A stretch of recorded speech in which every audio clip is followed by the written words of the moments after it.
Namun dia tak kuasa melepaskan tangan kekasihnya itu. Bahkan cekikan Mongkol malah semakin kuat, seakan dia ingin menghapus semua bayangan pengkhianatan yang dia tanam dalam pikirannya. Beberapa pekan yang lalu, ada seorang janda 3 anak dieksekusi oleh kekasihnya di rumahnya sendiri. Di hari itu seharusnya adalah hari yang membahagiakan bagi janda 3 anak tersebut. Namun sayang, secara tiba-tiba permasalahan sepele tiba sampai akhirnya merenggut nyawa sang janda 3 anak tersebut. Apa yang sebenarnya terjadi dan bagaimana kronologi kriminalnya? Dan inilah kisah kriminalnya. Di distrik Lom Khao, kota Bangkok, Thailand, ada seorang wanita cantik bernama Manao Naptapon Warasa yang berusia 30 tahun. Manao ini tinggal di sebuah kontrakan bersama 3 putranya. Sementara itu, ayah dari ketiga putranya, yaitu seorang pria yang bernama Purin, tidak lagi tinggal bersama mereka. Dikarenakan Manao dan Purin sudah resmi bercerai sekitar tahun 2017 lalu. Namun meski begitu, Purin masih sering mengunjungi rumah kontrakan Manao dengan alasan untuk menemui putra-putranya. Di kisah ini, Manao seringkali sendiri di rumah kontrakannya karena orang tuanya tinggal di provinsi Nong Khai. Tapi meskipun tidak lagi tinggal bersama, ibu Manao masih sering mengirimkan uang kepada putrinya karena dia merasa tak tega kalau putrinya harus membesarkan 3 orang putra seorang diri. Tapi meskipun seorang diri, Manao selalu berusaha memenuhi kebutuhan semua putranya untuk memastikan kalau mereka tumbuh dengan layak. Selain fokus membesarkan ketiga putranya, Manao ternyata juga telah memiliki seorang kekasih yang bernama Mongkol, seorang pria berusia 31 tahun yang bekerja sebagai tukang ojek motor. Manao dan Mongkol sudah menjalin hubungan asmara sejak tahun 2018, bahkan mereka sudah tinggal bersama. Selama menjalin hubungan, Mongkol dan Manao seringkali bertengkar. Hal ini disebabkan karena Mongkol yang cemburu dengan mantan suami Manao yang masih sering datang mengunjungi Manao. Setiap kali Mongkol marah, Manao akan menegaskan kalau Purin datang hanya untuk menjenguk putranya. Bahkan dia juga menekankan kalau mereka sudah tidak lagi memiliki perasaan apapun, sehingga Manao pun meminta Mongkol untuk tak perlu khawatir. Tapi tetap saja, Mongkol terus meragukan kesetiaan Manao. Bahkan pertengkaran keduanya kadang berakhir dengan kekerasan. Bahkan Manao pernah masuk ke rumah sakit setelah bertengkar dengan Mongkol. Dia terluka parah dan harus dirawat selama beberapa hari. Dan saat itu yang menemani Manao di rumah sakit adalah sahabat baiknya, yaitu seorang wanita bernama Kanpat yang berusia 28 tahun. Melihat Manao terbaring di ranjang rumah sakit, seketika membuat Kanpat merasa sedih dan langsung menyuruh Manao untuk segera putus dari Mongkol. Namun Manao tidak mendengarkan pendapat dari sahabatnya itu. Manao merasa kalau dirinya masih sangat menyayangi Mongkol. Selain itu, selama Mongkol tidak sedang merasa cemburu, Mongkol itu selalu bersikap baik dan romantis kepada dirinya. Manao merasa kalau suatu saat nanti Mongkol bisa berubah dan menjadi lebih baik terhadap dirinya.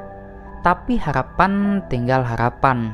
Mongkol alih-alih menjadi lebih baik, malah menjadi semakin kasar. Karena pada tanggal 7 Agustus tahun 2025, seperti biasa, Manao akan mengantarkan putranya ke sekolah. Namun saat itu tiba-tiba saja Purin mantan suaminya itu datang ke rumahnya. Di sana Purin yang melihat Manao kewalahan mengurus 3 putranya langsung menawarkan diri untuk mengantarkan putra tertua mereka. Di sana Manao pun menerima tawaran itu dan membiarkan putra sulungnya diantar oleh sang ayah, sementara dirinya mengantar kedua putranya yang lain. Di sisi lain, Manao ketika itu tidak mengetahui kalau Mongkol sempat melihat Purin datang ke rumahnya. Bahkan dia mengamati keduanya dari dalam rumah, dan kedatangan Purin membuat merasa geram. Tapi dia melihat Purin dan Manao masing-masing pergi ke arah yang berbeda dan membuat emosinya pun seketika mereda. Dan dia duduk sambil menunggu Manao pulang mengantarkan putranya di rumah. Dan tak lama kemudian Manao pun kembali ke rumahnya, dan saat itu Manao melihat Mongkol menunggu di depan rumah. Hal itu sedikit membuatnya kaget karena tidak biasanya Mongkol melakukan hal tersebut. Namun melihat raut wajah Mongkol yang penuh dengan rasa bahagia membuat rasa kaget Manao sirna. Bahkan pada saat itu Mongkol langsung mengajak Manao untuk berjalan-jalan. dan keduanya pun berjalan beriringan menyusuri gang rumah mereka. Mereka mengobrol sambil tertawa selama perjalanan itu. Bahkan saat melewati sebuah warung, Mongkol menawarkan kepada Manao untuk membeli apa yang ia mau. Dan setelah selesai, keduanya berjalan untuk kembali pulang. Dalam perjalanan itu, Mongkol merangkul Manao. Di hari itu, Manao merasakan hal yang sangat bahagia. Putra-putranya sedang belajar di sekolah dan kekasihnya ada di sampingnya. Namun kebahagiaan itu seketika sirna, karena saat masuk ke dalam rumah, secara tiba-tiba handphone Manao berbunyi dan nama Purin tertera di atas layar. Dan hal itu tak luput dari pandangan Mongkol. Seketika kemarahan Mongkol mulai memenuhi dirinya. Saat itu Manao menerima telepon, lalu berbincang sebentar dengan Purin. Kemudian langsung menutup telepon. Melihat raut wajah Mongkol yang sudah dipenuhi rasa kesal, seketika membuat Manao agak khawatir. Manao berusaha untuk menghilangkan kekesalan Mongkol dengan mengatakan kalau Purin hanya sedang bertanya tentang masalah putra mereka. Tapi perkataan itu tidak dapat meredakan kemarahan Mongkol, karena di dalam dirinya gelombang curiga dan cemburu sudah bergejolak sejak lama. Tatapan mata yang menyimpan kecurigaan itu kini menyala lebih terang dan memicu pertengkaran yang memanas. Keduanya pun akhirnya mulai beradu mulut. Di sana Manao mencoba membela diri, sementara Mongkol terus menyudutkan kekasihnya itu. Sampai akhirnya adu mulut tersebut berubah menjadi tindakan yang tak terkendalikan. Tangan Mongkol terangkat menghantam tubuh rapuh di hadapannya. Manao tergeletak tak berdaya. Namun melihat hal itu membuat amarah Mongkol mereda. Amarah Mongkol justru malah memuncak. Kemarahan itu dilampiaskan melalui jemari Mongkol yang melingkar leher Manao. Sebuah cekikan yang sangat kuat menekan leher Manao. Di sana Manao merontak mencoba melepaskan diri supaya bisa kembali bernapas. Namun dia tak kuasa melepaskan tangan kekasihnya itu. Bahkan cekikan Mongkol malah semakin kuat, seakan dia ingin menghapus semua bayangan pengkhianatan yang dia tanam dalam pikirannya. Perjuangan Manao untuk melepaskan cekikan itu tak membuahkan hasil, dan malah gerakan tangannya semakin melemah. Karena napasnya tersendat dan tak lagi melawan, di ruangan itu hanya tersisa keheningan dengan sekujur tubuh yang terbujur diam. Menyadari kalau Manao sudah tak lagi bergerak, membuat Mongkol melepaskan cekikannya. Di tengah kepanikan, dia mencekik napas Manao dan merasakan kalau Manao masih hidup. Dengan cepat, Mongkol pun mengangkat tubuh Manao dan membawanya ke dalam kamar. Dan tanpa banyak berpikir, dia menutupi tubuh Manao dengan selimut. Selama beberapa saat, Mongkol berpikir tentang apa yang harus dia lakukan. Dia memandang wajah Manao, melihat wajah Manao yang teduh dan tenang sama sekali tidak menunjukkan rasa sakit. Ketika itu Mongkol pun berpikir kalau mungkin Manao hanya tertidur. Karena hal itu dia pun meninggalkan Manao sendirian di kamar tersebut, sambil berharap Manao akan kembali terbangun dalam keadaan sehat. Tapi sayang, karena setelah beberapa jam Manao tak kunjung bangun. Di sana Mongkol kembali dihantui perasaan panik, karena sebentar lagi putra-putra Manao akan pulang. Mongkol pun merasa harus segera melakukan sesuatu. Sampai akhirnya Mongkol pun memutuskan untuk menghubungi petugas medis untuk meminta bantuan. Tak lama kemudian ambulan pun sampai di rumah Manao. Kedatangan petugas medis tersebut membuat suasana menjadi ramai. Begitu sampai di rumah, mereka langsung memeriksa keadaan Manao, dan ketika itulah mereka langsung menyadari kalau Manao sudah tidak lagi bernapas. Mereka melihat luka lebam di sekujur wajah Manao dan juga luka bekas cekikan di leher Manao.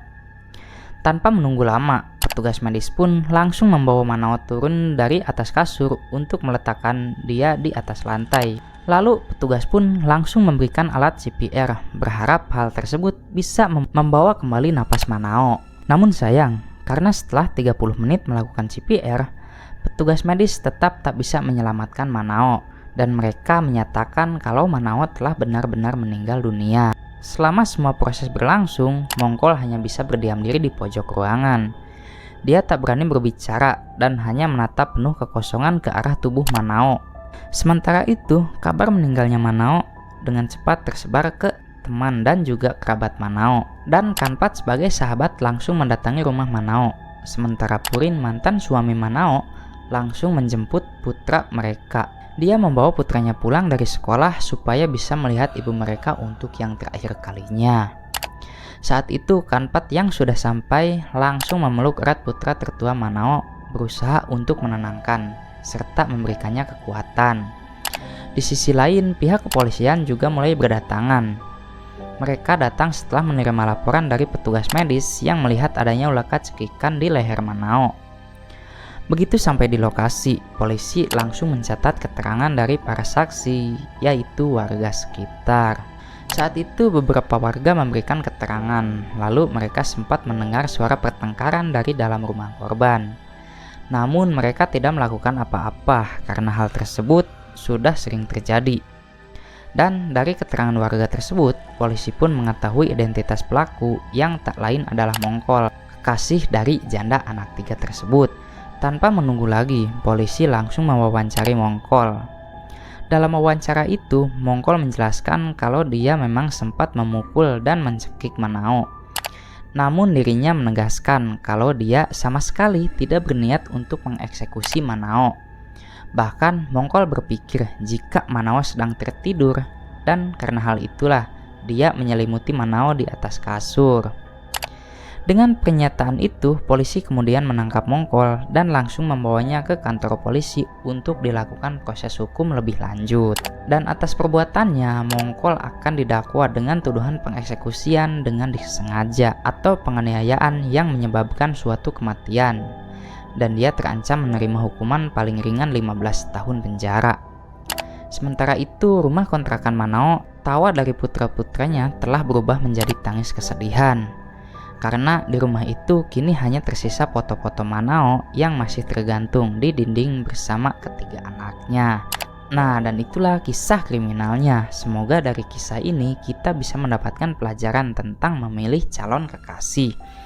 Dan untuk kalian yang suka dengan video ini, jangan lupa like dan subscribe agar kita bisa ketemu di kisah kriminal berikutnya.